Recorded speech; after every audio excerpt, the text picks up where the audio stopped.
Hello guys, तो ये जो वीडियो होने वाला है, ये वीडियो होने वाला है आपके व्यापम 2023 में जो आपका पेपर हुआ था। तो इस पेपर में हम लोग का जो आया हुआ था ये टोटल 150 मार्क्स का था, ठीक है? और 150 मार्क्स में आप एलोकेशन देख सकते हैं, डिस्ट्रीब्यूशन जो मार्क का हुआ था, वो कैसे हुआ था। अब यहाँ पे कॉमर्स जहाँ लिखा हुआ है 100 मार्क्स का, इसमें कॉमर्स बोलने का मतलब होता है 35 मार्क्स का आपका अकाउंटिंग, 35 मार्क का आपका बिज़नेस स्टडी और 30 मार्क का आपकी इकोनॉमिक्स, ठीक है? यह ऐसे 100 मार्क का होता है, ठीक है? और टीचिंग एप्टीट्यूड हो गया, सीडीपी आप जिसको बोल लें, ये सारे आपके 30 मार्क्स के हैं। 5 मार्क्स की जनरल हिंदी, 5 मार्क्स की जनरल इंग्लिश, 5 मार्क्स का आपका कंप्यूटर और 5 मार्क का आपका जीके, ठीक है? तो अज़्यूम कर लीजिए कि ये 150 में 100 तो आपका वेटेज है सब्जेक्ट का और सॉरी 130 आपका वेटेज है सब्जेक्ट का, टीचिंग के लिए जो ज़रूरी है, इसलिए 130 मार्क को मैं सब्जेक्टिव मानूँगा और 20 मार्क्स जो है वो अदर है। तो बहुत अच्छा एक पैटर्न है पास होने के लिए, ऐसा बोल सकता हूँ। और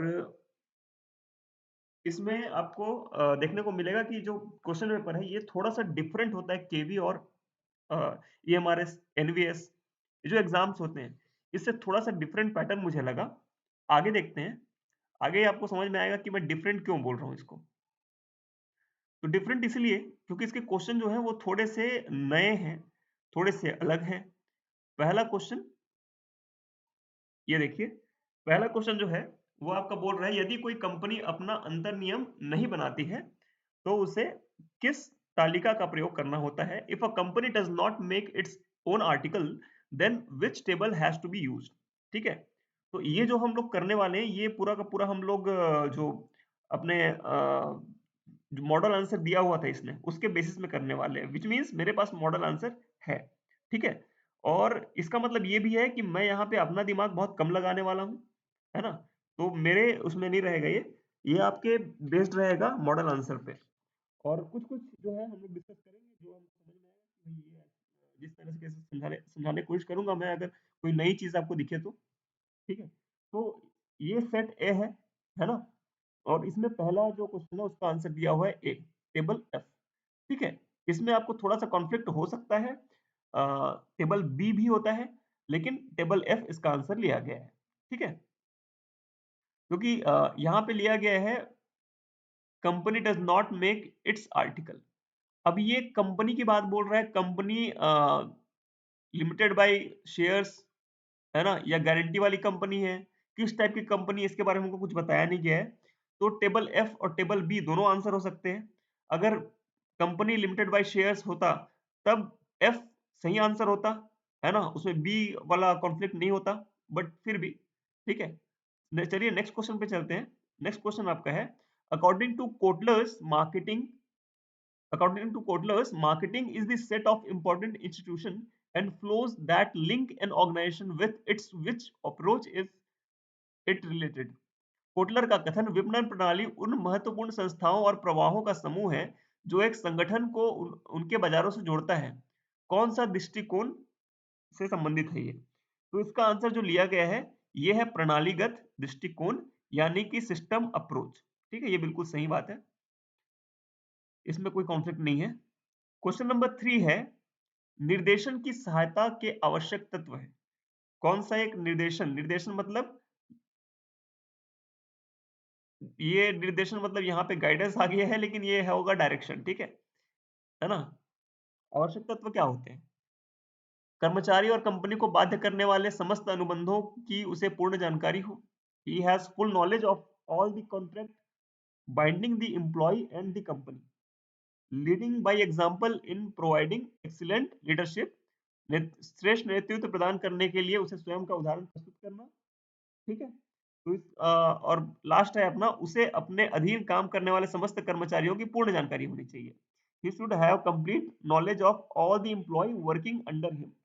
तो लीडरशिप सॉरी गाइडेंस के लिए अगर आप किसी को गाइडेंस दे रहे हैं, डायरेक्शन दे रहे हैं, तो उसके लिए ये भी आपको चाहिए होता है ना? नेतृत्व भी आपका अच्छा होना चाहिए और आपको उसके बारे में, उसके पर्सनैलिटी के बारे में पूरी जानकारी होनी चाहिए, which means option D will be the correct answer और यही आपका आंसर दिया हुआ है। मॉडल आंसर में।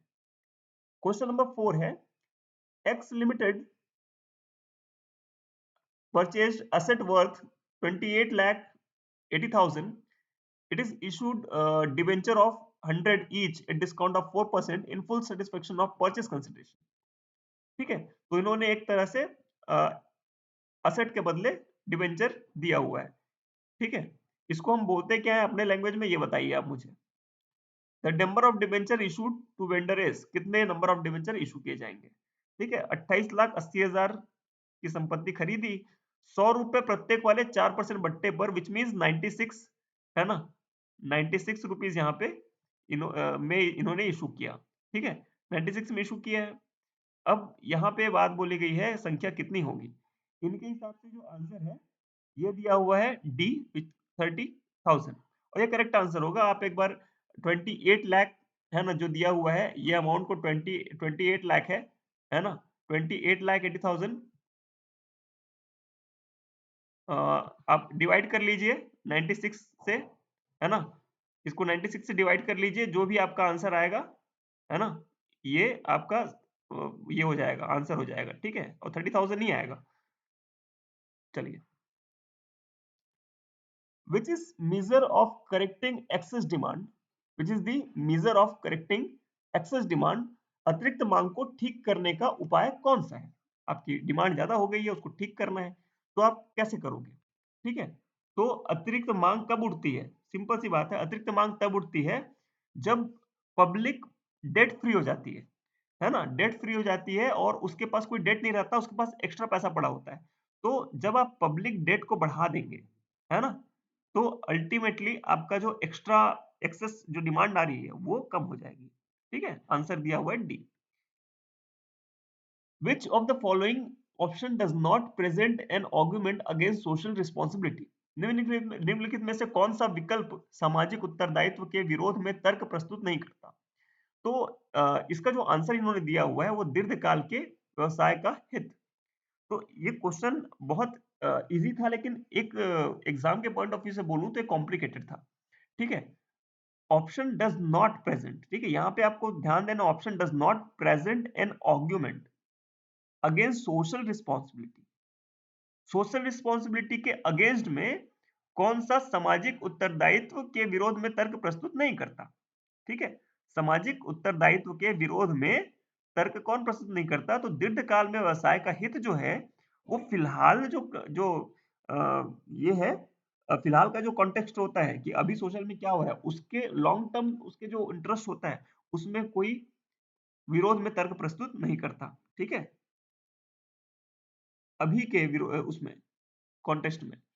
7, डीबीएमएस का फुल फॉर्म क्या होता है। डीबीएमएस सबको पता होगा, डेटाबेस मैनेजमेंट सिस्टम, या फिर इसको अपन बोलते हैं डेटाबेस प्रबंधन, सॉरी ये तो गलत है, सर्विस लिखा है, ये सही होगा डी।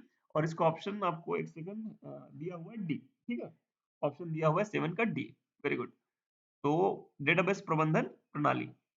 नेक्स्ट क्वेश्चन पे आते हैं, question number 8, what is the primary deficit in the budget of government equal to.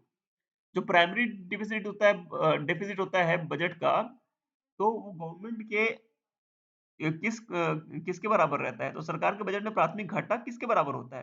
तो हम सबको पता है कि जो प्राथमिक घाटा होता है ना, हमारे गवर्नमेंट में, ये ब्याज के जो आपके भुगतान के अतिरिक्त उधार रहता है। लेट सपोज आपका 100 रुपए का ब्याज है ना, उसको माइनस करेंगे आप, उसके बाद जो बचेगा उसके अतिरिक्त उधार के बराबर आपका घाटा माना जाता है। ठीक है, चलिए नेक्स्ट क्वेश्चन, क्वेश्चन नंबर 9 है, और क्वेश्चन नंबर 9 में बोला गया है कि ए बी सी तीनों पार्टनर थे, 2:2:1 में शेयर कर रहे थे, और सी की मृत्यु जो है 31 मार्च को हुई 2024 को, और 31 मार्च 2024 को समाप्त हुए वर्ष का लाभ 64,000। मार्च 31 को ही ये भाई साहब चले गए, और 31 मार्च को ही भैया हमारा फाइनेंशियल ईयर भी खत्म हो रहा है। तो मृतक साझेदार का लाभ, तो इसमें तो ये बात हो गई कि आपको जितना बोला गया है, लाइक सी का रेशियो क्या है, सी का रेशियो होगा 1:1/5। ठीक है, ये वाला जो सी का रेशियो है 1/5 इसका आ जाएगा।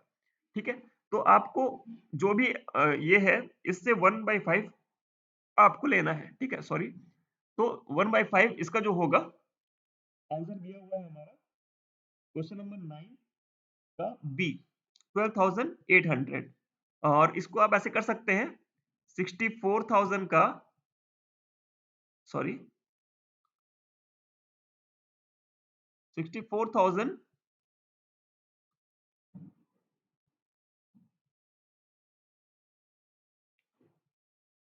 64 ले लीजिए, और 60,000 का फिफ्थ क्या होता है, वो अपना 12,000 होता है, ठीक है? और 4,000 का फिफ्थ पार्ट होता है 1200, सॉरी 1800, ठीक है? इंटू 1/5, 1/5 ले लीजिए, बस यही आपका आंसर हो जाएगा। 5 5 12 जा 60 और 5 8 जा 40, तो 12,800। बहुत इजी क्वेश्चन था अगर बाकी क्वेश्चन के से कंपेयर करूं, ठीक है? तो चलिए आगे चलते हैं। अदृश्य निर्यात का अर्थ क्या होता है? इनविजिबल एक्सपोर्ट, है ना? अदृश्य निर्यात मतलब दिख नहीं रहा है बट वो एक्चुअल में है। ये होता है भाई साहब, सर्विस का जब आप वो करते हैं, एक्सपोर्ट ऑफ सर्विस, दिखता नहीं है। आप जैसे कि टीएससी को ले लीजिए, टीएससी क्या करता है? अकाउंटिंग सर्विस प्रोवाइड करता है। अमेरिकन और यूके बेस्ड जो कंपनीज होती है उनको अकाउंटिंग सर्विस प्रोवाइड करता है, ठीक है, अदर कंट्रीज के लोगों को। तो लेट्स सपोज आप अकाउंटिंग सर्विस प्रोवाइड कर रहे हैं, तो आप तो यहाँ बैठ के कर रहे हैं, ठीक है? लेकिन उस पे जो टैक्स लगता है वो ऐसा होता है कि आपने कोई चीज एक्सपोर्ट करी है। आपने क्या एक्सपोर्ट करा है? सर्विस एक्सपोर्ट करी है, ठीक है? एक्सपोर्ट ऑफ सर्विस, ये आपका इनविजिबल एक्सपोर्ट बोला जाता है, ठीक है? नेक्स्ट क्वेश्चन है, द बुक डी कंप्यूटेस्ट कंप्यूसेट स्क्रिप्चर, सॉरी स्क्रिप्चराइज लुकस पेसियोली द्वारा द कंप्यूटिसेट स्क्रिप्चरिस का प्रकाशन वर्ष क्या था? जहां तक मुझे याद है ये 1494 की बात है, और इसका आंसर जो है वो आपका लिया गया है 11 का बी। तो हाँ, 1494 इसका सही आंसर हो जाएगा, 1494, ठीक है? मुझे ये बुक का नाम याद नहीं था, बट जहां पे मैंने लुकस पैसियोली देखा, मुझे ये पता है कि ये फादर ऑफ अकाउंटिंग है, ठीक है? डेबिट क्रेडिट इन्होंने ही इवॉल्व किया था। तो इनका नाम और ये 1494, ये दो ही चीजें हैं जो इनसे रिलेटेड है और पूछी जाती हैं। बाकी इनसे रिलेटेड इनकी जीवनी पूछी कभी नहीं जाती है, ठीक है? तो आपको ये याद रहना चाहिए, बहुत कॉमन सी बात रहनी चाहिए आपके लिए। क्वेश्चन नंबर 12 है, पूंजीगत संचय का प्रयोग निम्न में से किस कार्य के लिए नहीं किया जाता है? तो capital reserve is not used for which of the following work. तो कैपिटल रिजर्व क्या होता है? बेसिकली कैपिटल रिजर्व वो रिजर्व होता है जो आपने कोई एसेट है, वो एसेट आपने बेची है, और एसेट बेच के जो आपको पैसा मिला है वो आपने एक रिजर्व में बना के रख दिया, ठीक है? उसको आप बोलते हैं कैपिटल रिजर्व। तो उसको कहाँ यूज नहीं कर सकते हैं ये पूछ रहा है। तो बोनस अंश के निर्गमन के लिए बिल्कुल कर सकते हैं कैपिटल रिजर्व का यूज, ठीक है? प्रारंभिक व्ययों को अपलिखित करने के लिए बिल्कुल कर सकते हैं, क्योंकि ये भी आपका कैपिटल एक्सपेंडिचर ही माना जाता है। उसके बाद होता है ऋण पत्रों में का प्रीमियम पर शोधन करने के लिए, हाँ बिल्कुल कर सकते हैं। लेकिन लाभांश वितरण करने के लिए, मतलब रिवेन्यू देने के लिए आप कैपिटल का यूज नहीं करेंगे, ठीक है? चलिए नेक्स्ट क्वेश्चन पे चलते हैं। तो नेक्स्ट क्वेश्चन हमारा है क्वेश्चन नंबर 13, और क्वेश्चन नंबर 13 हमको बोलता है कि लाभ की आशा ना करें और सभी संभव हानियों के लिए प्रावधान करें। इस इसका उदाहरण, इसका कारण क्या है? तो जब आप एंटिसिपेटेड नो प्रॉफिट, मतलब प्रॉफिट नहीं होगा ऐसा मान के चलते हैं, ठीक है? और लॉस हो सकता है, मतलब अगर पॉसिबल भी है तो भी उसका हम रिजर्व बना के रखते हैं। ये क्यों करते हैं हम? तो ये जो है आपका कंजर्वेटिज्म जिसको हम बोलते हैं, रूढ़िवादिता। हम मान के चलते हैं कि हमको लॉस ही होगा, ठीक है? लॉस ही होगा ये मान के चलना है, जबकि प्रॉफिट को चाहे 100%, 200%, 300% चांस क्यों ना हो प्रॉफिट का, लेकिन हम ये मान के नहीं चलते अकाउंटिंग में, ठीक है? तो इसको हम कहाँ से लेते हैं? Conservation of, sorry conservation of conservatism, ठीक है? क्वेश्चन नंबर 13, तो इसका सॉल्यूशन हो जाएगा बी। और नेक्स्ट क्वेश्चन है क्वेश्चन नंबर 14, आपको बोलता है which of the following is not considered as one of the three phases of e-commerce। तीन phases में से कौन सा एक नहीं माना गया है, ठीक है? तो इसका सही आंसर इन्होंने दिया है प्रोटेक्शन, ठीक है? प्रोटेक्शन ई कॉमर्स के 3 चरणों में से एक नहीं है ना?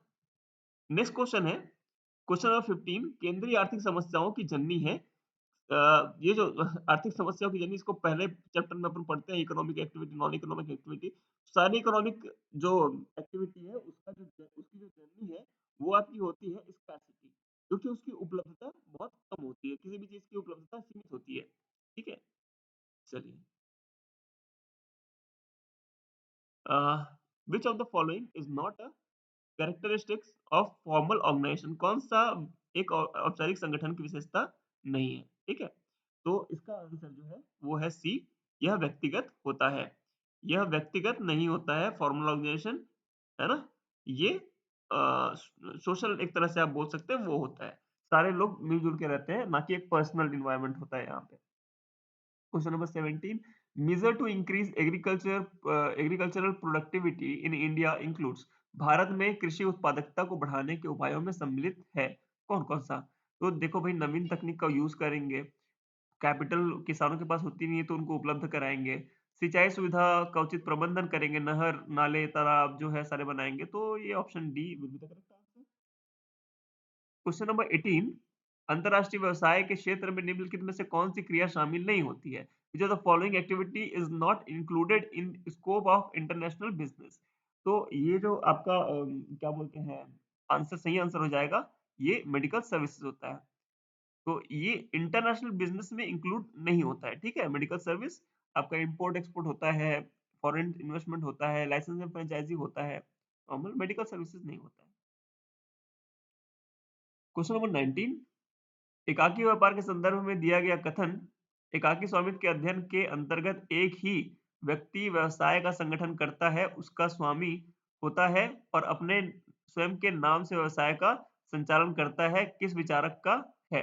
ठीक है, तो इसका जो सही आंसर हो जाएगा वो आपका हो जाएगा क्वेश्चन नंबर 19 का बी। ठीक है, जॉन ए सुबिन। ओके, नेक्स्ट पे चलते हैं। What is meant by market forces? Market force मतलब यानी बाजार की शक्तियों से क्या अभिप्राय है आपका, है ना? तो हमने दो चीजें हमने बहुत अच्छे से पढ़ी थी, डिमांड एंड सप्लाई। ठीक है, तो यही इसका आंसर हो जाएगा question number 20, demand and supply will be the correct answer. ठीक है, मांग एंड पूर्ति। नेक्स्ट क्वेश्चन है, the chamber of commerce protect the interest of which of the following? Chamber of commerce निम्न में से किसके हितों की सुरक्षा करता है? तो एक व्यवसाय और व्यवसायी के हितों की सुरक्षा करता है, केवल व्यवसाय की नहीं, केवल व्यवसायी की नहीं, व्यवसाय और व्यवसायी दोनों की हितों की। ठीक है, नेक्स्ट क्वेश्चन है, if opening debtor 50,000, closing debtor is 1 lakh and net profit is 2,50,000, then cash flow from operating activity will be? ठीक है, तो आपको शुद्ध लाभ दिया गया है 2.5 लाख का, है ना? अंतिम देनदार दिया है, देनदार मीन्स डेटर दिया है 1 लाख का, और 50,000 रुपए का ओपनिंग डेटर दिया हुआ है।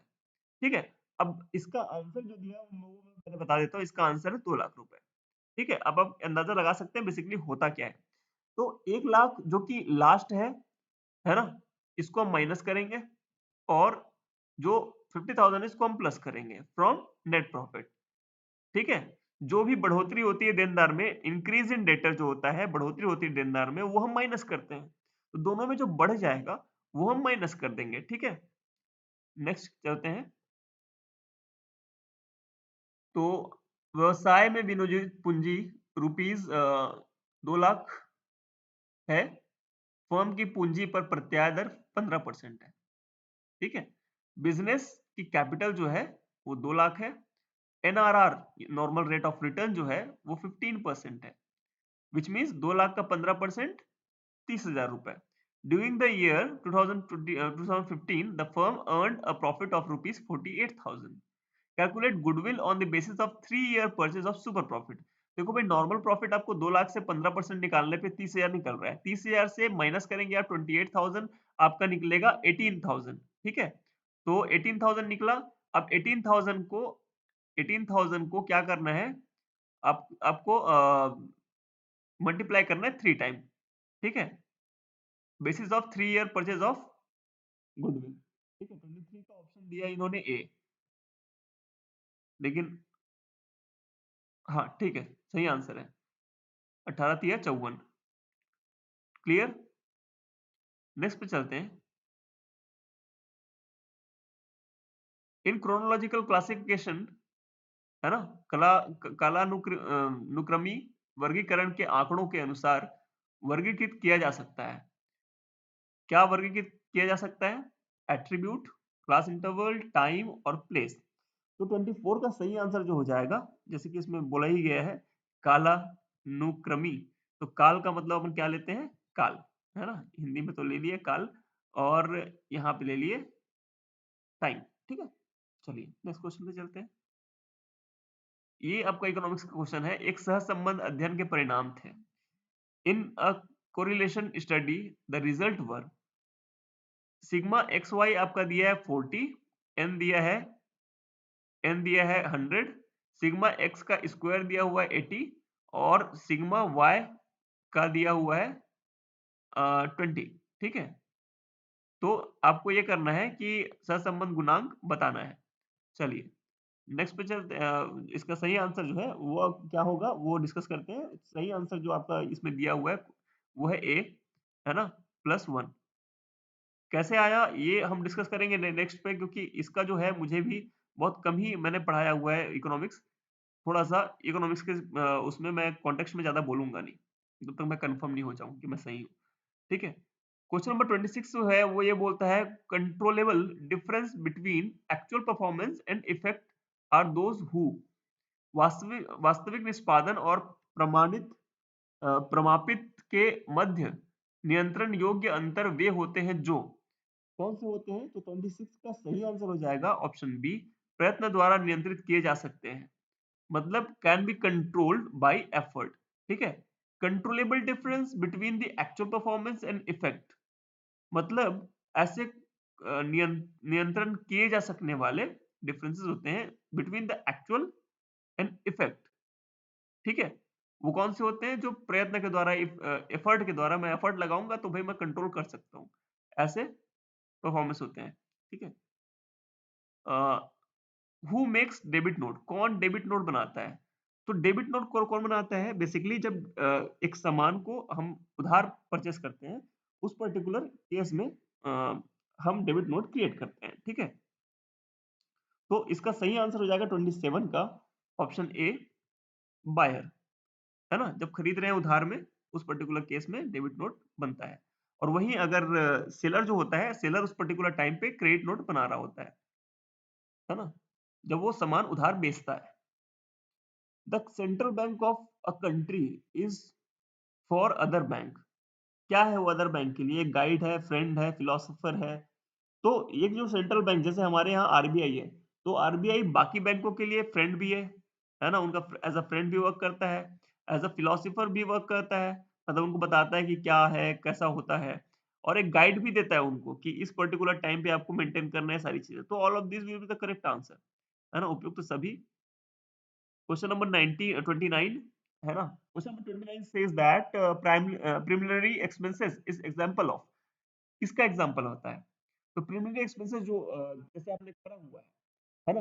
आप किसी भी कंपनी को बनाते हैं, तो कंपनी बनाने के पहले, तो कंपनी को बनाने के पहले मतलब कंपनी बना नहीं है अभी, उसके पहले आपने कंपनी को बनाने में जो खर्च किया था, वो सारे आपके प्रिलिमिनरी एक्सपेंसेस कहलाते हैं। ठीक है, ये तो होगी डेफिनेशन की बात। तो इसका सही आंसर क्या होगा इसकी बात करते हैं। तो ये होता है डेफर्ड रिवेन्यू एक्सपेंडिचर। ये आपके करंट एसेट जो होते हैं उसमें शो होता है, लेकिन ये जो होता है इसको आप कैपिटल से, कैपिटल रिजर्व से आप इसको माइनस कर सकते हैं। कुछ देर पहले हमने क्वेश्चन भी किया था इसके ऊपर, है ना? डिफर्ड रेवेन्यू एक्सपेंडिचर वो एक्सपेंडिचर होते हैं, अगर बता दूं आपको, अगर नहीं पता होगा, आस्थगित आयगत व्यय, वो व्यय होते हैं जो कि 1 साल से अधिक के लिए किए गए होते हैं। जैसे कि आपने कंपनी के अंदर, नए कंपनी में नया पेंट करवा दिया, और वो पेंट जो है 7 सालों तक चलने वाला है, तो जो पेंटिंग कॉस्ट है आपकी, वो डिफर्ड रेवेन्यू एक्सपेंडिचर में आ जाती है। ठीक है, बहुत सिंपल सा एग्जांपल है इसका। एडवर्टाइजमेंट एक्सपेंड जो होता है, एडवर्टाइजमेंट का नॉर्मली 99.99% टीचर्स अपने क्लास में एडवर्टाइजमेंट का एग्जांपल देते हैं। तो बच्चे बहुत लिमिटेड हो सोचते हैं इसके बारे में, ठीक है? प्लीज़ ऐसा मत कीजिए, कुछ नए एग्ज़ाम्पल्स लाइए, जहाँ पे आपको लगे कि ये जो एग्ज़ाम्पल है, ये फ्यूचर में ज़्यादा हेल्प करेंगे। चलिए question number 30 in many states of India there is accurate shortage of electricity. What kind of business environment problem does it reveal? ठीक है, भारत के कई राज्यों में बिजली या विद्युत की तीव्र कमी है। इस प्रकार के व्यावसायिक वातावरण की समस्या को प्रकार के वातावरण वातावरण व्यावसायिक वातावरण की समस्या को प्रकट करता है। तो ये जो है, अगर कई राज्यों में बिजली नहीं होगी तो वहां पे प्रोडक्शन कम हो जाएगा। बहुत सिंपल सा लॉजिक है। तो ये जो आर्थिक वो है ना? 1 सेकंड, 2-2 ऑप्शन पे मैंने टिक कर दिया। ठीक है? तो आर्थिक जो है आपका वो सही हो जाएगा। क्लियर? हाइलाइटर चेंज कर लेते हैं। आर्थिक वातावरण will be the correct answer. आर्थिक समस्या उत्पन्न हो जाएगी अगर बिजली की समस्या कंटिन्यू रही तो। Question number 31 says, with reference to telecom services, consider the following statement. Telecom सेवाओं के संदर्भ में निम्नलिखित कथनों पर विचार कीजिए। पहला बोल रहा है कि service from the backbone of the business activity. ये सेवाएं व्यावसायिक क्रिया के लिए रीढ़ की हड्डी होती है। बिल्कुल सही बात है। टेलीकॉम सर्विस आज के डेट में बिना फोन के आप कस्टमर नहीं खोज पा रहे। ठीक है? तो ये एक सही बात है। उसके बाद सेकंड जो है वो है कि इस सेवा का प्रयोग के लिए एक तार रहित उपकरण की आवश्यकता होती है। तो दोनों चीज़ों में अगर ये तार रहित बोल रहा है, तार सहित बोल रहा है, दोनों ही चीज़ें होती है भैया। टेलीफ़ोन में तार होती है और फिर आपके जो नॉर्मल मोबाइल फ़ोन होते हैं उसमें वायरलेस रहता है वो, ठीक है? Cellular mobile service come under this. Cellular mobile service इसके अंदर आता है। हाँ, बिल्कुल। टेलीफ़ोन भी आता है और आपका सेलुलर मतलब जो आप मोबाइल जिसको बोलते हैं, वो भी इसके अंदर आता है। तो ये सभी will be the correct answer, all of them. Next question है, मैच द फॉलोइंग। इसमें पहला लिखा हुआ है इकोनॉमिक डेवलपमेंट इन चाइना। ठीक है? इकोनॉमिक डेवलपमेंट इन चाइना कब हुआ था? Question number 32। ठीक है? तो इसका जो सही आंसर हो जाएगा 1978 में। 1978 में इकोनॉमिक डेवलपमेंट हुआ था चाइना में। India India's new development policy कब आई थी? हम सबको पता है 1991, मनमोहन सिंह, सबको याद होगा। ठीक है? प्रधानमंत्री सॉरी फाइनेंस मिनिस्टर थे उस टाइम पे डॉक्टर मनमोहन सिंह। उन्होंने एलपीजी लाया हुआ था। तो न्यू इकोनॉमिक रिफॉर्म्स जिसको बोलते हैं, इंडिया न्यू डेवलपमेंट पॉलिसी जिसको बोल लीजिए, ये वही चीज़ है। तो ये दोनों चीज़ें मिल गई, मैं यहाँ से ले लेता हूँ। तो ऑप्शन बी में मुझे दोनों चीज़ें दिख रही हैं। ऑप्शन सी देख लेते हैं चलो। कहीं और दिख रहा है क्या ये? नहीं, कहीं और तो नहीं दिख रहा है, so this will be the correct answer. फिलहाल बाकी 2 भी डिस्कस कर लेते हैं। द ग्रेट लीप फॉरवर्ड, ठीक है? महान महान छलांग आगे, ठीक है? तो ये जो है सी का आपको दिया गया 1 माओ, है ना? फर्स्ट कंट्रीब्यूशन इन 1956, तो सॉरी पाकिस्तान में, है ना? डी का सॉरी डी का होगा 4, ठीक है, पाकिस्तान। First contribution in 1956। चलिए, नेक्स्ट पे करते हैं।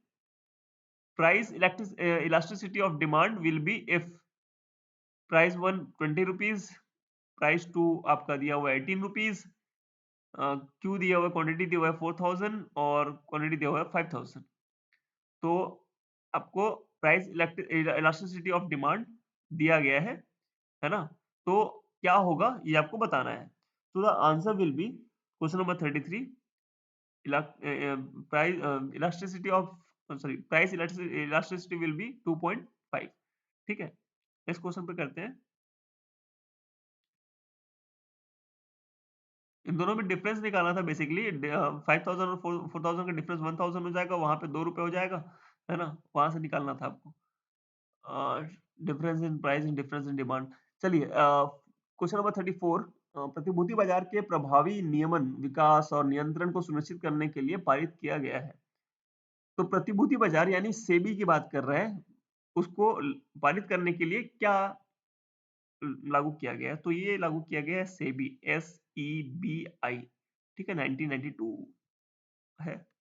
चलिए क्वेश्चन नंबर 34 का ऑप्शन है, ठीक है? Question number 35, which of the following training is given to semi skilled worker. तो निम्नलिखित में से कौन सा प्रशिक्षण अर्ध कुशल कर्मचारियों को दिया जाता है? अर्ध कुशल मतलब वो थोड़े बहुत जानते हैं इसके बारे में, ठीक है? तो जब कुछ थोड़ा बहुत जानते हैं आप, बहुत अच्छे से तो नहीं जानते लेकिन थोड़ा बहुत तो जानते हैं आप, उस पर्टिकुलर केस में आपको सॉरी, ये आपको मिलता है स्कूल ट्रेनिंग, ठीक है? जिसको अपन आईटीआई बोल देते हैं, है ना? आईटीआई वाले में ये ट्रेनिंग होती है, जहाँ पे आप थोड़ा बहुत जानते हैं, आपको बहुत ट्रेन कर दिया जाता है उस पर्टिकुलर चीज़ में। चलिए, क्वेश्चन नंबर 35, क्वेश्चन नंबर 36 करते हैं। क्वेश्चन नंबर 36 का जो है, the voting right of member in cooperative society depend on. सहकारी समिति में सदस्यों का मताधिकार निर्भर करता है किस पे? एक सदस्य एक मत के सिद्धांत पर। ये तो अपन ने देखा भी हुआ था, केवी के एग्जाम में आया हुआ था ये क्वेश्चन, ठीक है? मतलब अब तक जितने भी क्वेश्चन अपन कर रहे हैं ना, 70% क्वेश्चन नए हैं। आपको जान के हैरानी होगी कि ये व्यापम जो है इस लेवल का क्वेश्चन सेट कर सकता है, और अच्छा लगता है ऐसे करने में, लेकिन ये एग्जाम्स के पॉइंट ऑफ व्यू से थोड़ा टफ हो जाता है। व्यष्टि अर्थशास्त्र यानी माइक्रो इकोनॉमी इज कॉल्ड। क्या बोलते हैं माइक्रो इकोनॉमी को? तो बेसिकली माइक्रो इकोनॉमी वो इकोनॉमी होती है जहाँ पे आसपास की चीजें आपसे, आपके बिजनेस से कैसे रिलेट करती हैं, वो आप बताते हैं। जस्ट लाइक कंज्यूमर हो गया, आपके मतलब आपके बायर हो गए, आपके सेलर हो गए, है ना? ये सारे जो होते हैं, आपका आपका जो दुकान है उस पर्टिकुलर एरिया का एनवायरनमेंट, है ना? तो वो सारी चीजें जो होती हैं आपके माइक्रो इकोनॉमिक्स में आती है। तो वो किस तरह से अफेक्ट करती है ये पूछ रहा है। तो ऑप्शन ए, प्राइस थ्योरी भी बोला जाता है माइक्रो इकोनॉमी को, है ना?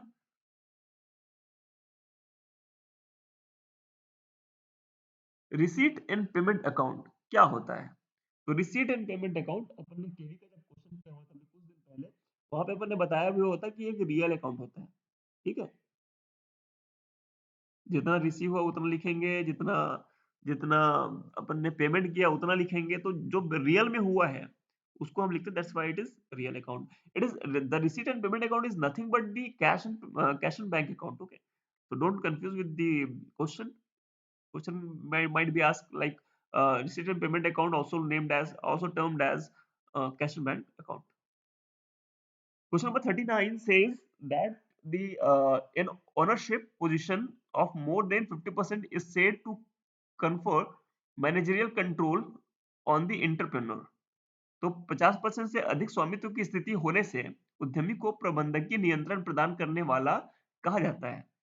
तो ये जो है, ये कौन से विलय का, सॉरी, कौन से इसका आपका एग्जाम्पल है, ठीक है? बेसिकली तो ये पूछे जो क्वेश्चन है इसका आंसर मैंने बता दिया कि बहुसंख्यक ब्याज जो है या मेजॉरिटी इंटरेस्ट जो है, ये आपका अपने अपने चुनाव में भी देखा होगा, जब सरकारें बनती हैं तो 50% से ज्यादा जो जिसके पास वोट रहता है उसकी सरकारें बन जाती है। मेजॉरिटी इंटरेस्ट का क्वेश्चन था।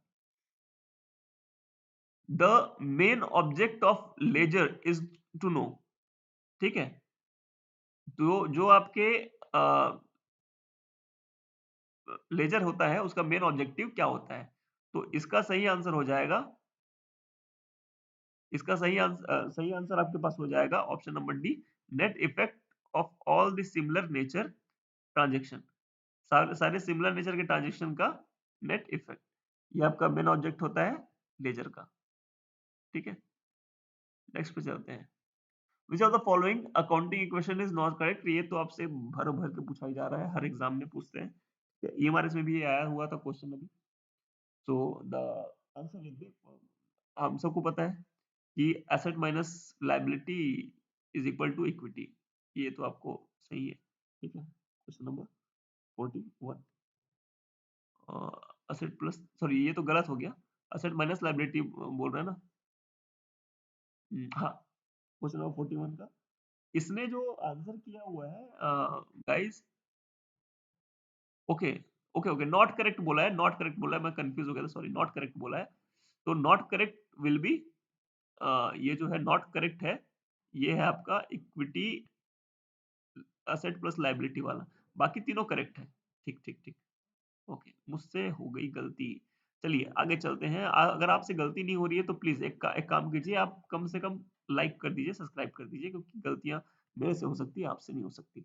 चलिए आगे चलते हैं। Question number 42, which one of the following is the principle which applies to the process of planning and consistently reviews its creed and aims makes desired changes as needed to achieve the goal. निम्न में से कौन सा सिद्धांत है जो नियोजन की क्रिया पर लागू होता है और अपने पथ की निरंतर समीक्षा करता है तथा लक्ष्य की प्राप्ति हेतु आवश्यकता अनुसार वांछित परिवर्तन करते रहता है? तो ये जो इसका जो आंसर हो जाएगा वो आपका हो जाएगा the theory of navigational changes. ठीक है, इसका सही आंसर है ऑप्शन ए, 42 का ए। ठीक है, नाभिकीय परिवर्तन का सिद्धांत। क्वेश्चन नंबर 43, क्वेश्चन नंबर 43 सेज कि choose the correctly matched pair from the following, निम्नलिखित में से सही सुमेलित युग्म का चयन कीजिए। वैसे ही हम करेंगे, अपन तुक्का लगाएंगे पहले। चीन में रिफॉर्म हुआ था, कब हुआ था? ठीक है, तो अपन को अपने कुछ देर पहले देखा, सेम क्वेश्चन इसने 2 बार रिपीट कर दिया है। ठीक है, तो ए का 4 जो है वो सही है ना? ए का 4 सही है, लेकिन ये बोला है कि सही मिलान, तो ये ए का तो 4 दिया है, तो ए का 1 होना चाहिए था, तो ये गलत है। ठीक है, तो ये गलत है, ए का फर्स्ट नहीं है। रिफॉर्म इन पाकिस्तान, पाकिस्तान में जो रिफॉर्म हुआ था वो कब हुआ था? तो पाकिस्तान में रिफॉर्म हुआ था बी का 1। ठीक है, बी का 1 1988 में, ये सही बोला इसने। उसके बाद announced of 5 year plan in Pakistan, announce कब किया गया था 5 ईयर प्लान का पाकिस्तान में? तो ये हुआ था 1956 में, है ना? तो सी का दूसरा, सी का दूसरा इसमें नहीं दिया, सी का चौथा दिया है, तो ये सही आंसर ये बी ही है ना? और रिफॉर्म इन इंडिया 1991 में हुआ था, सबको पता है। चलिए नेक्स्ट क्वेश्चन पे चलते हैं। Which one is included in primary function of money? आप लोग अभी तक अगर सब्सक्राइब नहीं कर रहे हैं तो प्लीज कर दीजिए यार, बहुत कम सब्सक्राइबर बढ़ते हैं और यहाँ तक वीडियो देखने के बाद मैं बोल रहा हूँ कि सब्सक्राइब कर दीजिए, क्योंकि मुझे उन लोग से आशा बिल्कुल नहीं है जो 5 मिनट वीडियो देख के खत्म कर देते हैं। ठीक है, चलिए आगे चलते हैं। Which one is included in the primary function of money? कौन सा मुद्रा के प्राथमिक कार्य में शामिल है? तो मीडियम ऑफ एक्सचेंज भी शामिल होता है, मेजर ऑफ वैल्यू भी शामिल होता है। So the option, the correct option will be A and B both. Question number 45 says how many stages are there in sequence of development of commerce? कितने sequence आपको देखने को मिलते हैं? तो 6 चरण हमको देखने को मिलते हैं। ठीक है, कितनी अवस्थाएं हैं? 6 अवस्थाएं होती है। ये याद रखने वाली चीज है, मुझे भी पता नहीं है उतनी अच्छे से। 46, if the sale is 8 lakh and the cost of goods sold is 5 lakh, the gross profit ratio will be। अगर विक्रय 8 लाख का है, बेचे गए माल की लागत 5 लाख की है, तो सकल लाभ अनुपात कितना होगा? तो 5 में से 8 गया 3 लाख, है ना? तो लाभ अनुपात बोला है, सकल लाभ अनुपात, ग्रॉस प्रॉफिट बोला है, तो 3 लाख बटे 8 लाख। ठीक है, तो ये जो आपका सही आंसर हो जाएगा question number 46, the answer will be A 37.5%। ठीक है, 37.5%। चलिए नेक्स्ट क्वेश्चन पे चलते हैं। Question number 47, the difference between the national income and the national product at market price is known as। तो net direct taxes will be the correct answer। ठीक है, बाजार मूल्य पर राष्ट्रीय आय और शुद्ध राष्ट्रीय उत्पाद के बीच के अंतर को शुद्ध अप्रत्यक्ष कर के नाम से जाना जाता है।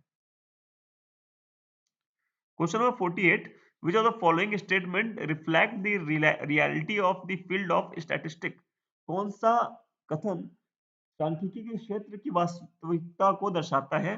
सही आंसर मैं बता देता हूँ, क्वेश्चन ऑप्शन नंबर सी, सांख्यिकी का क्षेत्र संगठित तथ्यों के एकत्रीकरण से संबंधित है। ठीक है, संगठित तथ्यों के एकत्रीकरण। ठीक है, डेटा, कलेक्शन ऑफ डेटा, है ना? Concern with the aggregation of organised fact. Question number 49, ideal ratio of current ratio हम सबको पता है 1:2, सॉरी 2:1, 1:2 बोल रहा हूँ, गलत बोल रहा था। डेट इक्विटी रेशियो का 1:2 होता है और अ, इसका है 2:1, ठीक है? तो उसका भी 2:1 ही होता है डेट इक्विटी का। चलिए आगे चलते हैं। वो तो रहेगा सी। According to SEBI guideline, a company will have to create debenture redemption DRR, जो इसको अपन बोलते हैं DRR, है ना? तो DRR जो होता है वो आपका होता है 25%, ठीक है? ये इन्होंने ओमिट किया हुआ है ना? इन्होंने कैंसल किया हुआ है इस क्वेश्चन को, ठीक है? So the option will B answer will B 25%। जितना भी आप डिबेंचर इशू करेंगे उसका 25% आप क्या करेंगे, उसका 25% आप देंगे डीआरआर को, बना के रखेंगे as per SEBI. Cash book basically क्या है? तो कैश बुक, अगर बुक की बात हो रही है, कैश अकाउंट नहीं बोल रहे भाई साहब, देखना ध्यान से। कैश बुक क्या है? एक सहायक बुक है, सब्सिडरी बुक है, ठीक है? चलिए कोई नेक्स्ट क्वेश्चन पे चलते हैं। Question number 52। कल्पिता को किया गया नगद विक्रय डेबिट किया जाएगा। सेल ऑफ गुड टू कल्पिता। भाई कल्पिता बोलने की जरूरत क्या है? सेल ऑफ गुड आप बोल रहे हो ना चुपचाप, तो वही करते हैं ना। सेल ऑफ गुड है तो वो किस पे होगा? डेबिट क्या होगा? तो जब मैं सेल करता हूं तो मैं क्या करता हूं? Cash account debit to sales. तो डेबिट क्या होगा? Cash account. That's it. ये आपको 2019 में सेम क्वेश्चन पूछा गया है कल्पिता का। Question number 53। The correct order of the field of marine insurance. सही अनुक्रम आपको देना है। तो सबसे पहले अपन क्या करते हैं? सबसे पहले अपन क्या करते हैं? क्वेश्चन नंबर 52 ए आपका सही आंसर हो जाएगा।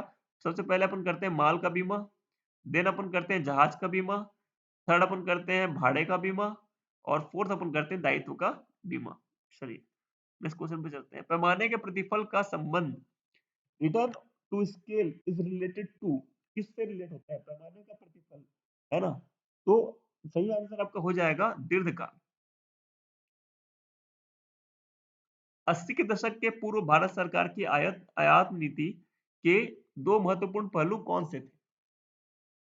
तो 80 के दशक के पहले मतलब 1980 के पहले तो कौन से थे ये पूछ रहा है। 55 का आंसर सही हो जाएगा सी, आयात प्रतिबंध और निर्यात प्रतिस्थापन, import restriction and export substitution.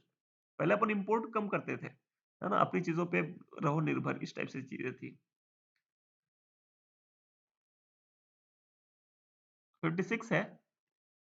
M limited के संचालकों ने, गलती हो गई, एम लिमिटेड के संचालकों ने 10 रुपए वाले 2000 अंश प्रति अंश 7.5 रुपए दत्त, 2.5 रुपए अंतरिम याचना मांग न चुकाए जाने पर हरण करने का निश्चय लिया। हरण किए गए अंशों में से 1000 अंश 6 रुपए प्रति दर से पुनर्निर्गमित कर दिए गए। तो बेसिकली हुआ क्या, 2000 इक्विटी शेयर अपन ने इशू किए 10 रुपीज ईच वाले, और उसमें 7.5 रुपए अपन को मिल चुका था। अब 2.5 रुपए नहीं मिले थे, इसलिए अपन ने वो फॉरफिट कर लिए। अब वो जो फॉरफिट शेयर थे उसको अपन ने इशू किया 6 रुपए पे, ठीक है? अब ये पूछ रहा है कैपिटल रिजर्व में कितना अमाउंट क्रेडिट होगा। देखो भाई साहब, इसका जो आंसर है 56 का, वो आपका दिया हुआ है ए 3500। अब 3500 आएगा कैसे? 1000 multiply by 7.5, sorry 2000 multiply by 7.5 करेंगे आप। सॉरी सॉरी अपन को 1000 अपने इशू किया हुआ है, तो 1000 से मल्टीप्लाई करेंगे आप 7.5, तो आपको सही मिल जाएगा 7500 रुपए। 7500 रुपए में आपने ये फॉरफिट कर लिया। 7500 रुपए आपके पास पड़े हुए हैं दूसरे के। अब 6 रुपए में आपने इशू कर दिया, मतलब यहाँ पे लॉस हुआ 4 रुपए का। तो 4 रुपए का लॉस हुआ। 4 रुपए का लॉस 1000 पे कितना होता है? 4000 का होता है। तो 4000 माइनस 7500, तो 3500 will be correct answer. Option A will be correct answer. चलिए नेक्स्ट क्वेश्चन पे चलते हैं। It is influence the marketing mix component to do. 57 आपको बोलता है विपणन मिश्रण को प्रभावित करने वाले घटक हैं, कौन सा है? तो भाई मुझे अगर विपणन मिश्रण या फिर मार्केटिंग मिक्स जो होते हैं उसमें उपभोक्ता की सूची में मांग में परिवर्तन, देश का राजनीतिक माहौल कैसा है, प्रतिस्पर्धा की नीति कैसे है, सारी चीजें मुझे इंपैक्ट करती है। Option D will be correct answer. ठीक है, चलिए horizontal analysis is also known as, ठीक है, हॉरिजॉन्टल एनालिसिस जो होती है वो आपकी और किस नाम से जानी जाती है? तो option will B, sorry, answer will be all of these, ठीक है। टाइम सीरीज एनालिसिस भी होती है, मैंने 2019-2020 का डेटा हॉरिजॉन्टली लिख के एनालिसिस कर लिया। डायनामिक एनालिसिस भी कहलाते हैं, इसको कहते हैं, इसको इंटर फर्म एनालिसिस भी कहते हैं, जब दो फर्म का डेटा आप एक साथ रख के एनालिसिस करो, ठीक है। तो option D will be correct answer. Question number 59 says that purchase Mahesh से 20% व्यापारिक कटौती पर 8,000 सूची के मूल्य का माल खरीदा, आवश्यक प्रविष्टि क्या होगी?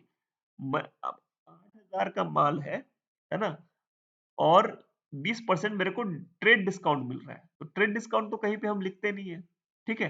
तो 8,000 का 20% कितना होगा? 8,800 1600। तो बेसिकली 1600 माइनस करने के बाद, 8,000 में 1600 माइनस करने के बाद मेरे पास बचेगा कितना? 6,400। तो क्रय खाता यानी purchase account debit to Mahesh, 6,400, 6,400 will be correct answer. Question number 60 में बढ़ते हैं। क्वेश्चन नंबर 60 है आपका, ज्यादा आगे आ गए। क्वेश्चन नंबर 60, भारत में प्रतिकूल भुगतान के संतुलन के कारण क्या है? तो पेट्रोल की कीमत में वृद्धि, हाँ, पेट्रोल बढ़ा के अपन अपन बैलेंस कर लेते हैं अनफेवरेबल बैलेंस को, है ना। The cause of unfavourable balance of payment in India are, petrol की कीमत में वृद्धि कर लेते हैं अपन, विदेशों ऋण पर ब्याज का भुगतान कर देते हैं, बचता ही नहीं है कुछ, आयात में उदारीकरण कर लेते हैं कि आओ भैया इंपोर्ट करो, है ना, जो जो मंगाना है विदेश से मंगाओ, अपने देश का भले मत खाओ। तो ये सारे ही हमारे कारक हैं अनफेवरेबल बैलेंस के। अगर कुछ रिस्ट्रिक्शन कर दिए जाए तो इंडिया अभी भी महागुरु बन सकता है, ठीक है। चलिए, क्वेश्चन नंबर 61 ऑप्शन आपका दिया हुआ है, लेखांकन के किन तथ्यों को प्रकट किया जाता है? केवल मौद्रिक तथ्य होते हैं, इकोनॉमिक फैक्ट जो होते हैं, मॉनेटरी फैक्ट जो होते हैं, उसी को हम दिखाते हैं इसमें। क्वेश्चन नंबर 62, जब निर्गमित चेक भुगतान के लिए प्रस्तुत नहीं किया जाता तब पासबुक का जमा शेष रोकड़ पुस्तक से क्या होगा?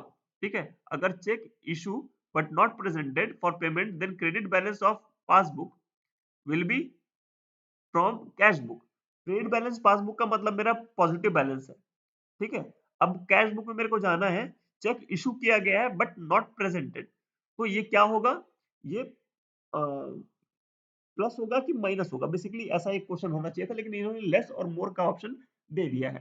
सो the answer will be more, मतलब मेरा बढ़ेगा, कैश में मैंने एंट्री करी होगी, तो लेट्स सपोज यहाँ पे 2 रुपए थे मेरे क्रेडिट में, है ना, और मैंने चेक इशू किया था 1 रुपए का, तो ये अल्टीमेट माइनस होना चाहिए था, लेकिन क्योंकि ये प्रेजेंट नहीं किया गया है तो ये प्लस हो जाएगा, और मेरे कैश बुक का बैलेंस जो है वो 3 रुपए शो करेगा मुझे, ठीक है।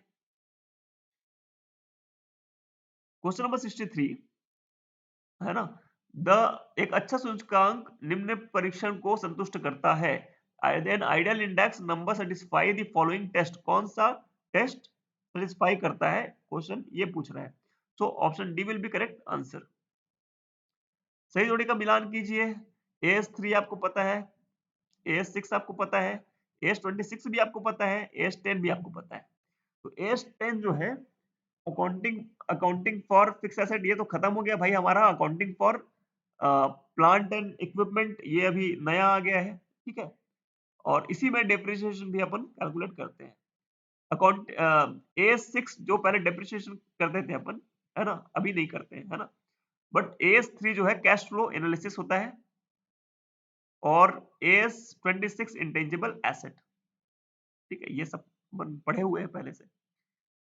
तो 64 का सही आंसर हो जाएगा ए का डी। ए का डी कहाँ कहाँ है? यहाँ पे है और यहाँ पे है, दो जगह पे हमको ए का डी दिख रहा है, और दूसरे का ए, दूसरे का ए, तो ये सही आंसर हो जाएगा, option C will be correct answer, और इसका आंसर यही लिया गया है क्वेश्चन नंबर 64। क्वेश्चन नंबर 65 में आते हैं, मैच द कॉलम, ठीक है, सीपीयू लिखा हुआ है, स्थायी मेमोरी लिखा हुआ है, तो सीपीयू क्या है? सीपीयू आपके सेंट्रल प्रोसेसिंग यूनिट का हिस्सा है, ठीक है, सॉरी, सेंट्रल प्रोसेसिंग यूनिट इसको बोलते हैं, ठीक है। तो ये हो गया, CPU is equal to central processing unit. अरे फिर से गलती हो रही है, तो करते हैं इसको। सीपीयू आपका हो गया सी, ठीक है, सी के साथ 1। स्थायी मेमोरी क्या होती है? रोम। तो दूसरे का आ जाएगा डी, है ना। एप्लीकेशन सॉफ्टवेयर कौन सा है? MS Excel. तो तीसरे का आ जाएगा ए। सिस्टम सॉफ्टवेयर कौन सा है? विंडोज। तो इसका आ जाएगा बी, ठीक है। C D A B, C D A B, option A will be correct answer. चलिए नेक्स्ट चलते हैं।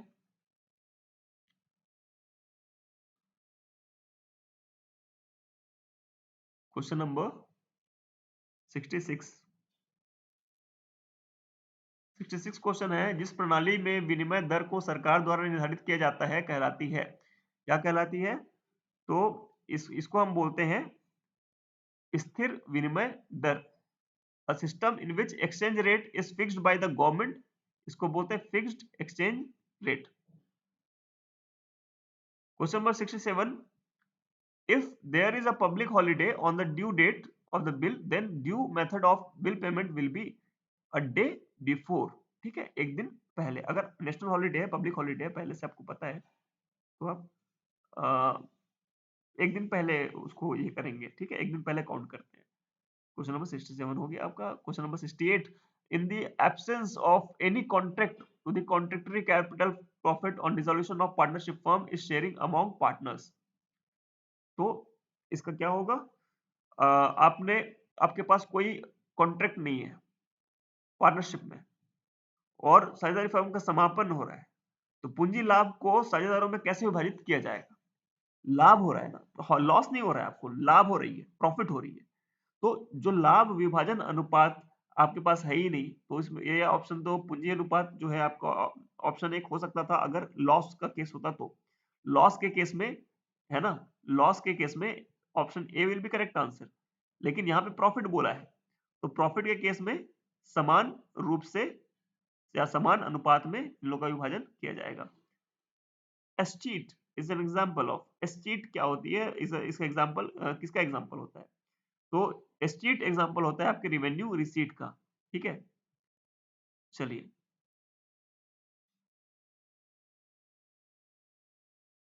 एक अर्थव्यवस्था में समग्र मांग बढ़ रही है, इसके संभावित कारण हो सकते हैं।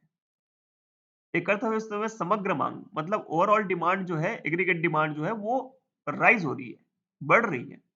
इसके संभावित कारण क्या हो सकते हैं? तो जब लोगों के जैसे कि कोई भी अर्थव्यवस्था में जब चीजों की डिमांड बढ़ती है, तो उसका कारण एक तो पहली बात होता है कि लोगों में जो उनकी इनकम है वो बढ़ गई है ना? इसलिए डिमांड बढ़ती है। जैसे कोई एक क्वेश्चन में अपन ने करा भी हुआ है इसको। तो 70 का जो सही आंसर हो जाएगा उपरोक्त सभी। निवेश में वृद्धि हो गई है लोगों की, आयात में गिरावट हो गई, है ना? लोग भेज कम रहे हैं, तो भेज कम रहे हैं तो उनके पास खुद नहीं होगा, खुद नहीं होगा तो मंगाएंगे बाहर से, और निर्यात में वृद्धि हो गई है। ये सारे कारण होते हैं जिसके कारण देश डूबता भी है। क्वेश्चन नंबर 71 है, एक उपभोक्ता तब संतुलन में होता है जब सीमांत उपयोगिता होती है। एक उपभोक्ता तब संतुलन में होता है, a consumer is in equilibrium when the marginal utilities are, क्या होती है? तो इसका आंसर सही हो जाएगा समान होती है, ठीक है, तब वह संतुलन में होता है। क्वेश्चन नंबर 72 और 72 बोलता है, निम्न में से सार्वजनिक क्षेत्र के उद्यमों को संगठित करने का कौन सा रूप सबसे अधिक प्राचीन है? Which of the following is the oldest form of organization of public sector enterprises? तो इसका जो सही आंसर हो जाएगा वो है डिपार्टमेंटल एक्टिविटीज, विभागीय उपक्रम।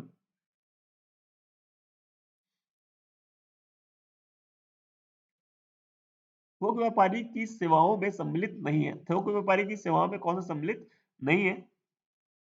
तो उपभोक्ता को सेवा देता नहीं है, उत्पादक के लिए सेवा देता नहीं है, ये फुटकर से व्यापारी के लिए सेवा। तो ये 73 का जो सही आंसर हो जाएगा ये उपभोक्ताओं के लिए सेवा। भाई, अगर कोई थोक व्यापारी है तो वो इससे खरीद रहा होगा और इसको बेच रहा होगा, लेकिन उसको कंज्यूमर से कोई मतलब नहीं है। So option C will be correct answer, ठीक है। वो दो लोगों को तो सेवा देता है लेकिन उपभोक्ता को सेवा नहीं देता। वो बोलेगा कि भाई जा जिससे खरीदा है उससे बात कर, मेरे से क्यों कर रहा है। 74, स्टाफिंग प्रक्रिया का पहला चरण क्या होता है? जब आप स्टाफिंग करते हो तो पहला चरण जो होता है वो क्या होता है, ये इसका क्वेश्चन है। आंसर विल बी मानव शक्ति का नियोजन। पहले प्लान कर लो कितने लोग चाहिए, क्या चाहिए, है ना? उसके बाद उनका इंटरव्यू लेते हैं, रिक्रूटमेंट करते हैं, रिक्रूटमेंट के बाद इंटरव्यू लेते हैं। 25 सामान्य संचय की राशि को सभी साझेदारों के पूंजी खाते में हस्तांतरित किया जाता है। तो 75 का जो सही आंसर हो जाएगा वो ऑप्शन सी, पुराने लाभ विभाजन अनुपात में। ठीक है, जो भी आपका जनरल रिजर्व रहेगा उसको प्रॉफिट एंड लॉस जो उनका रेशियो है उसमें अपन विभाजित कर देते हैं। पूंजी संरचना में परिवर्तन का मुख्य कारण क्या है? The main reason of changes in capital structure. तो इसका जो क्या बोलते हैं मेन रीजन होगा, वो आप वैधानिक परिवर्तन नहीं बोल सकते हो, कोर्ट ने बोल दिया कि आपको मिनिमम इतना रखना है, तो इसलिए भी आप पूंजी संरचना में परिवर्तन कर सकते हैं। अंशधारी जो आपके एटीट्यूड है शेयर होल्डर की वो भी चेंज है, तो उसमें भी करना पड़ता है। कन्वर्टिबल डिवेंचर आपको इश्यू करने हैं, उस पर्टिकुलर केस में भी आपको करना पड़ता है। उपरोक्त सभी will be the correct answer. Question 77, question 77 बोल रहा है निम्नलिखित में कौन सा कथन सारणीयन के लिए सही नहीं है? Not true for tabulation. तो पंक्तियों और स्तंभों के बीच तुलना की सुविधा प्रदान करता है। पंक्तियों और स्तंभों की तुलना अपन बार डायग्राम में करते हैं, ना कि टैबुलेशन। ठीक है, नेक्स्ट क्वेश्चन है मानवीय पूंजी निर्माण का एक महत्वपूर्ण कारण क्या है? What is an important reason for human capital formation? तो मानवीय पूंजी निर्माण का एक महत्वपूर्ण कारण जो होता है वो है आपका कौशल विकास। जैसे एक बंदे ने आपके यहाँ 10 साल काम किया, उसका कौशल, उसकी स्किल इतनी अच्छी हो गई है कि आप उसको छोड़ना नहीं चाहोगे, इसलिए दैट्स व्हाई अपन क्या करते हैं, उसका पेमेंट और जो वेजेस होता है वो अपन बढ़ाते रहते हैं। तलपट बनाया जाता है पता लगाने के लिए। तलपट क्या पता लगाने के लिए बनाया जाता है? तो अर्थमेटिकल एरर जो होते हैं इसको पता करने के लिए, बाकी चीज तो आप error of a principle, commission, omission आप पता लगा नहीं पाएंगे। बस एक होती है एरर ऑफ पार्शियल ओमिशन, है ना? आधा आपने लिखा आधा नहीं लिखा, तो ये बेसिकली आपका अर्थमेटिकल एरर हो जाता है। प्रबंध के 5 मूल कार्य: नियोजन, संगठन, नियुक्तियां, निर्देशन, नियंत्रण, यानी planning, organising, staffing, directing and controlling, इसको अपन POSDC बोलते हैं, है ना? तो the function of innovation and representative should be included. ये 5 जो है इनमें नव प्रवर्तन और प्रतिनिधित्व के कार्य और सम्मिलित किए जाने चाहिए। ये शब्द किस विद्वान ने बोले? तो क्वेश्चन नंबर 80 का जो सही आंसर हो जाएगा अर्नेस्ट डेल। अर्नेस्ट डेल वो बंदा था जो बोलता है कि 5 नहीं होने चाहिए, 6 होने चाहिए। मतलब इनोवेशन, एक बंदा ऐसा भी रखो जो इनोवेशन करता रहे ताकि लॉन्ग टर्म आपका बिजनेस चले, और एक बंदा जो है वो ऐसा भी रखो जो रिप्रेजेंट करे आपको, कंपनी को। ठीक है, चलो नेक्स्ट क्वेश्चन है आपका क्वेश्चन नंबर 81। क्वेश्चन नंबर 81 आपको बोलता है कि पंचवर्षीय योजनाओं के सामान्य लक्षण के क्रमिक चरण क्या होते हैं? ठीक है, तो the answer will be A, पहला आप करेंगे increase in national and per capita income. ठीक है, modernisation, attainment of self reliance, reduce in economic disparities. ठीक है, चलिए क्वेश्चन नंबर 82।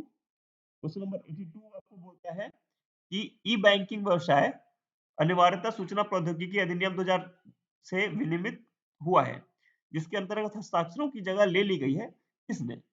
ठीक है, तो अपन एक डिजिटल सिग्नेचर आपने पढ़ा होगा, ये हस्ताक्षर की जगह ले चुका है। जो लोग कॉमर्स वाले हैं और जो कहीं सीए के अंडर काम करते हैं उनको ये पता होगा, ये 2014 13 14 में बहुत ज्यादा चला है डिजिटल सिग्नेचर, कॉमन हो गया है, अब तो हर कोई बनवा लेता है। ठीक है, डायरेक्टर को लगता ही है, डायरेक्टर को चाहिए होता है कि ये तो होना चाहिए हमारे पास, सीए को तो लगता ही रहता है, सीए लोग को तो उसके बिना काम ही नहीं है। ठीक है, 83 बोल रहा है कि who was born in home industry stage. ठीक है, 83 क्वेश्चन आपको बोल रहा है गृह उद्योग अवस्था में किसका जन्म हुआ था? तो मिडिल मैन, जो जिसको मिडिल मैन बोलते हैं, मध्यस्थ या फिर दलाल बोल लेते हैं, या फिर जो लोग ना ही प्रोडक्शन करते हैं ना ही वो लोग सेल करते हैं, सॉरी ना ही वो लोग कंज्यूम करते हैं। दोनों के बीच रिटेलर हो गए, होलसेलर हो गए, इन लोग का जन्म हुआ था। घर में लोग सामान बनाते थे और ये लोग बाहर में जाके बेच के आते थे। ठीक है? परीक्षा सूची में उल्लिखित पूर्वदत्त का लेखा किया जाएगा। Prepaid expenses appearing in trial balance will figure in कहाँ पे लिखा जाए? प्रीपेड एक्सपेंस है। तो प्रीपेड एक्सपेंस बेसिकली आपका क्या होता है? एक्सपेंस। और मैंने आपको बताया भी हुआ है कि जो आपका ट्रायल बैलेंस होता है, यहाँ पे आपको एक सिंपल सा कॉन्सेप्ट याद रखना है। यहाँ पे लिखना है ए, है ना? ए लिखना है और यहाँ पे लिखना है ई। ठीक है?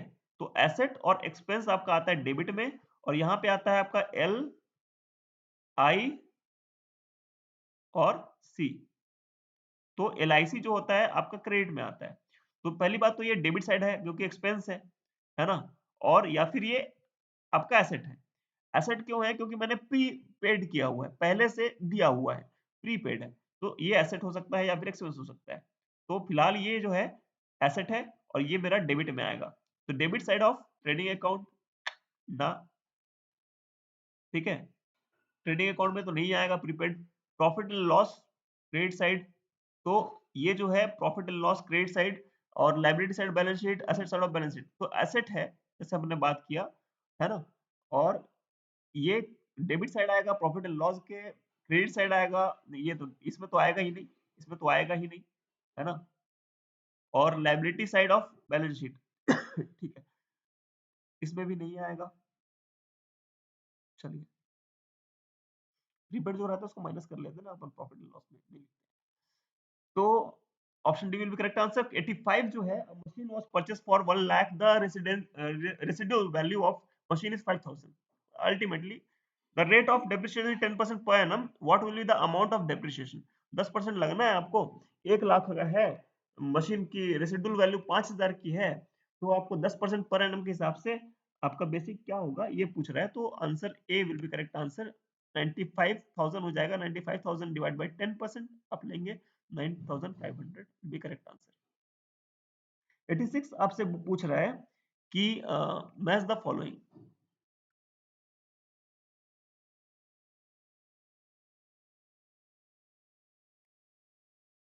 Match the following, okay. तो आंसर विल बी डी।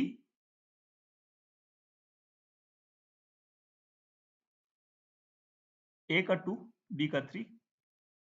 ए का हो जाएगा 2, है ना? Total cost is equal to average cost, है ना? बी का C, average cost is equal to सीमांत लागत। सॉरी सॉरी, मैं क्या कर रहा हूँ, मुझे खुद पता नहीं है मैं क्या कर रहा हूँ। ठीक है, फॉर्मूला देखना है भाई मुझे। तो फॉर्मूला क्या है? टोटल कॉस्ट ए का, बी, है ना? पेन भी काम नहीं कर रहा। ए का, बी और बी का सी। काम क्यों नहीं कर रहा भाई तू? ए का दूसरा, बी का तीसरा। तो एवरेज कॉस्ट का फॉर्मूला अपना क्या होता है? T C total cost divide by quantity. और ऐसे ही आपको दिया हुआ है आंसर, सी का 4 और डी का 1। एंड ऑनेस्टली मुझे भी उतने आइडिया नहीं है इसमें। ठीक है, as I told you before कि मैं इकोनॉमिक्स बहुत मैंने अभी तक पढ़ाया ही नहीं इसमें और मैंने पढ़ा भी नहीं है। मैं बस आपसे आंसर डिस्कस कर रहा हूँ। चलिए आगे चलते हैं। ये आपने देख लिया आंसर, आप एक बार मैच कर लीजिएगा। ठीक है, चलिए। Question number 87. As per the section 13, subsection 2 of the Companies Act 2013, a company can change its clause by passing a special resolution and obtaining the written permission from the central government. Which form should be company fill for this? तो company अधिनियम 2013 की धारा 13 की उपधारा 2 के अनुसार एक company अपने वाक्य में परिवर्तन एक विशेष प्रस्ताव पारित कराकर और केंद्रीय सरकार से लिखित अनुमति लेकर कर सकती है। इसके लिए कंपनी कौन सा फॉर्म भरना होगा? तो answer will B form number 1 INC 24। ठीक है, जैसे मैंने बताया कि 2-3 क्वेश्चन आपके जो रिपीटेटिव मैनर में 2019 2023 दोनों में ही आए हुए हैं, तो प्लीज इसको देख लीजिए। Question number 88। क्वेश्चन नंबर 88 आपसे बोलता है कि तलपट के बाहर अंतिम रहतिया दिया हुआ है, तलपट के बाहर क्लोजिंग स्टॉक दिया हुआ है, इसे अंतिम खातों में लिखते हैं, कहाँ लिखते हैं? तो इसको अपन सीधे-सीधे लेके जाएँगे आर्थिक चिट्ठा यानी बैलेंस शीट में लेके जाएँगे, ठीक है? तलपट के बाहर दिया हुआ है, ओके सॉरी, तलपट के बाहर दिया हुआ है तो अपन profit and sorry trading account and balance sheet दोनों जगह पे लेके जाएँगे, केवल इसमें नहीं। ट्रेडिंग अकाउंट भी अपना होगा, so option D will be correct answer, ठीक है? इसको रब कर देता हूँ ताकि आप ये ना लगे कि मैंने दोनों टिक किया है। Option D will be correct answer, ठीक है? चलिए, नेक्स्ट क्वेश्चन है क्वेश्चन नंबर 89। भंडारण के बारे में निम्नलिखित कथनों पर विचार कीजिए, कौन सा सही है आपको बताना है। तो भंडारण उन वस्तुओं के भंडारण के लिए वाणिज्यिक वस्तुओं के भंडारण के लिए वाणिज्यिक भवन की सहायता लेता है। तो वाणिज्यिक भवन की सहायता हर हमेशा लेंगे ऐसा जरूरी रहता नहीं है, बट हाँ, एक तरह से सही तो बोल रहा है, ठीक है? सही तो बोल रहा है। वाणिज्यिक भवन यानी कि कॉमर्शियल बिल्डिंग कि जहाँ पे एसी उसी की सुविधा हो। व्यवसायों के व्यवसायिकों के स्टॉक को मंदी के मौसम में भंडारित करता है। जैसे कि टमाटर का रेट अभी 3 रुपए 4 रुपए किलो हो जाएँगे मंडी पे। लेकिन उसमें उन लोग को प्रॉफिट नहीं हो पाएगा, तो वो लोग क्या करेंगे उसको स्टोर कर लेंगे, जब 20-25 रुपए 30 रुपए जब टमाटर के रेट होंगे तब उसको लॉन्च कर देंगे मार्केट में। ये भी सही बोल रहा है। शहरों और कस्बों में जहाँ औद्योगिक इकाइयाँ मौजूद हैं, वहाँ पर इसके बड़े भवनों की स्थापना की जाती है। हाँ, सही बात है। तो option D will be correct answer. आय के चक्रीय प्रवाह का मॉडल किसने विकसित किया गया था? आय का चक्रीय प्रवाह, ठीक है? इनकम का सर्कुलर फ्लो ऑफ इनकम, ये किसने बनाया है ये पूछ रहा है। तो ये फॉस्वा ट्यूसने फॉस्वा ट्यूसने इसने बनाया था, डेवलप किया था, ठीक है? नेक्स्ट क्वेश्चन है the creditor is if creditor is 80,000 bill payable 40,000 मतलब टोटल अपना हो गया 1,20,000 और credit purchase for the year 4,80,000 then average payment period month will be कितना होगा? 4,80,000 डिवाइड बाय 1,20,000 12 चौक 48 तो 4 महीने का आपका हो जाएगा 91 का ऑप्शन सॉरी 12 बराबर 22 48 for the year 4,80,000 then average payment in month will be कितना हो जाएगा? इसका सही आंसर दिया हुआ है 3 महीने, ठीक है? शायद मुझे कोई कन्फ्यूज़न हो रहा है रूल्स में बाकी चीज़ों में। 91 का बी इन्होंने दिया हुआ है 3 महीने। मुझे लगता है शायद मुझसे ही हुआ होगा, है ना? 3 महीने एक बार मैं चेक करता हूँ इसको। उम, लेट्स सी। तो जो इसका फ़ॉर्मूला जो होता है वो होता है एवरेज आपका ले लीजिए, है ना? जो आपका एवरेज क्रेडिटर है, तो एवरेज क्रेडिटर हमको दे दिया गया है एवरेज क्रेडिटर तो हमको दे दिया गया है 1,20,000 है ना? 1,20,000 आप कर लेंगे। 1,20,000 अ, करने के बाद 1 सेकंड 1,20,000 के मैं के लिख रहा हूँ, आप लोग समझ जाइए और डिवाइड बाय करेंगे 4,80,000 4,80,000 और 4,80,000 को डिवाइड करेंगे डिवाइड बाय 365 है ना? 365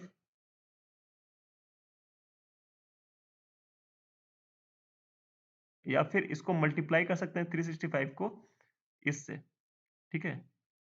तो 0-0 तो सारे कैंसल हो जाएँगे आपके या 364 भी ले सकते हैं आप लोग। तो अगर मैं 364 लूँगा तो मेरे पास आएगा करीब 91 डेज़, है ना? 91 डेज़। यही इसका सही आंसर हो जाएगा।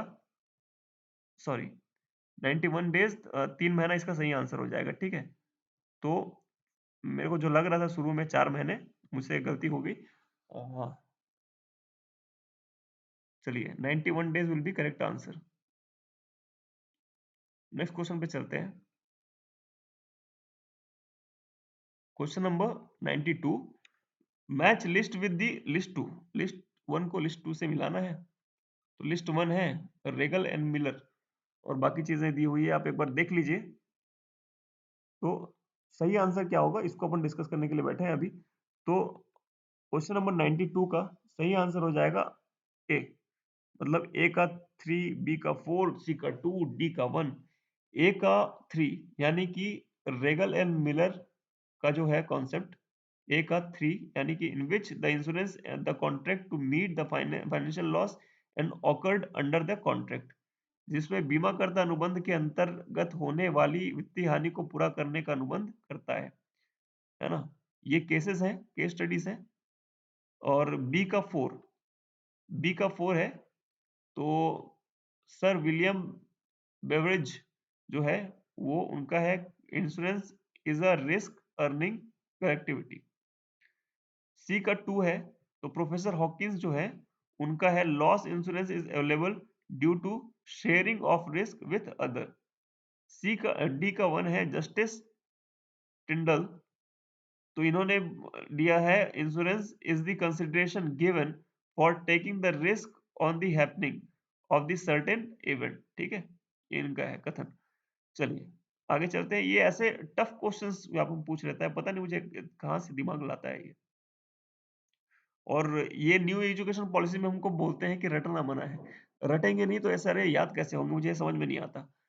93 which of the following is not correct with respect to multinational companies. Total 100 question थे, 93 अपन ने ऑलमोस्ट कर लिए। ठीक है, 93 का जो सही आंसर हो जाएगा वो आपका हो जाएगा C, there marketing policy is not very effective. बहुराष्ट्रीय कंपनी के संदर्भ में निम्नलिखित में से क्या सही नहीं है? तो भैया इनकी मार्केटिंग बहुत धांसू होती है, ये तो गलत बोल दिया इन्होंने कि प्रभावशाली नहीं होती, बाकी सब सही है। मृत व्यक्ति के वसीयत से प्राप्त संपत्ति से चंदे के रूप में प्राप्त की गई एकमुश्त रकम क्या होती है? ये क्वेश्चन आपके ईएमआरएस में भी पूछा गया है, और ईएमआरएस में अकाउंटेंट में पूछा गया था। और 94 का सही आंसर हो जाएगा वसीयत, लीगेसी होती है एक।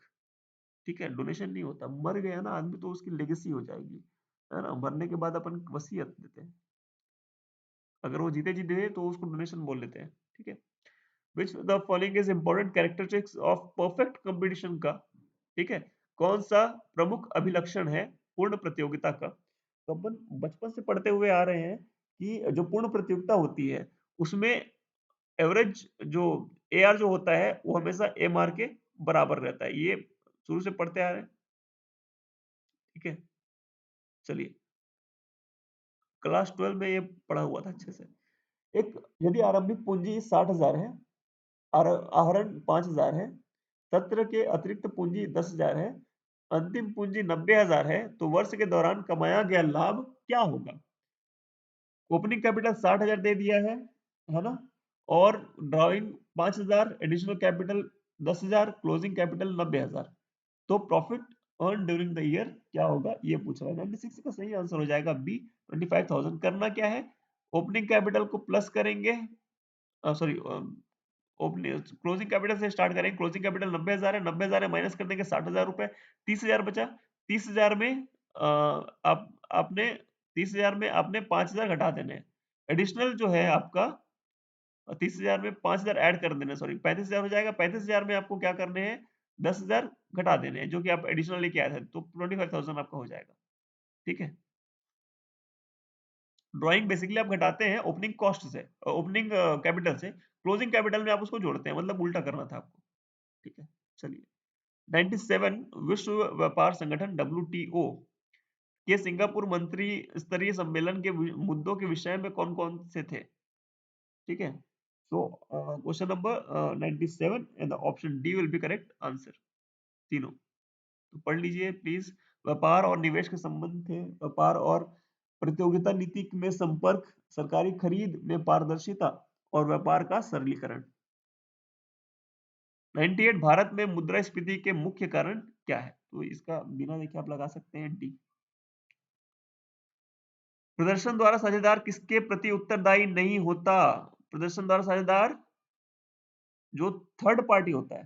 ठीक है, 97 का डी, थर्ड पार्टी होता है जो आपके, उसके लिए तो उत्तरदायी होता ही है क्योंकि उसी को उसने अपना गारंटी दिया है। ठीक है, फर्म के प्रति इसलिए होता है क्योंकि उसने उसी की गारंटी दी है। तो जब फर्म की गारंटी दी तो फर्म के सभी साझेदार की भी दे दी उसने। ठीक है, क्योंकि हर फर्म का हर साझेदार पूरे फर्म को रिप्रेजेंट करता है और एक फर्म सारे साझेदारों को रिप्रेजेंट करती है। तो option D will be correct answer. 100 सांख्यिकीय अनुमानों और संभावनाओं का विज्ञान है। ये बहुत अच्छा डेफिनेशन है जो कि आपको स्टैटिस्टिक जो हम स्टार्ट करते हैं जब इकोनॉमिक्स स्टार्ट करते हैं इसमें क्लास 12 में तो आपको दिख जाता है। तो क्वेश्चन नंबर 100 का जो आपका आंसर हो जाएगा वो हो जाएगा बॉडिंगटन, ठीक है? बॉडिंगटन का एक कथन था। यहाँ तक आपके अकाउंट से वाणिज्य से जुड़े हुए प्रश्न थे और इसके बाद आपके शिक्षण अभिक्षमता वाले प्रश्न हैं, ठीक है? इसको हम कल के वीडियो में कंप्लीट करेंगे। Thank you so much guys. अगर आपने वीडियो को लाइक नहीं किया तो कर दीजिए और सब्सक्राइब नहीं किया तो कर दीजिए। Thank you.